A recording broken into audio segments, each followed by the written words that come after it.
સામાજિક વિજ્ઞાન માટે ટેટ 2માં મેરિટમાં કુલ જગ્યા 7,000 છે, જેમાં સામાજિક વિજ્ઞાન વિષય માટે 2,000 જગ્યા આપવામાં આવશે.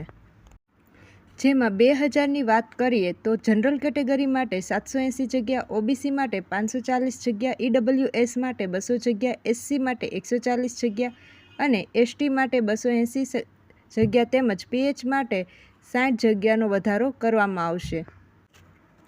જેમાં ગયા વર્ષે જે ભરતી થઈ હતી એના મેરિટની વાત કરીએ તો જનરલમાં 76 જેટલું, ઓબીસીમાં 72, ઈડબ્લ્યુએસમાં 72 તેમજ એસસીમાં 72, એસટીમાં 69 તેમજ પીએચમાં 71 માર્ક્સ જેટલું મેરિટ અટક્યું હતું.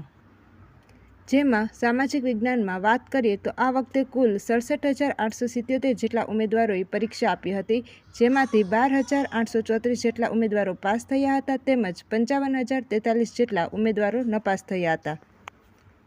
ટેટ 2 માટે સામાજિક વિજ્ઞાનની ભરતી જે 2024માં આવશે એ માટે જનરલવાળા માટે 72.5થી 73, ઓબીસી માટે 69.50થી 70, ઈડબ્લ્યુએસ માટે 69.3થી 70, એસસી માટે 69થી 70, એસટી માટે 67થી 69, પીએચ માટે 68થી 68.5 ગુણ વચ્ચે સંભાવના રહેશે.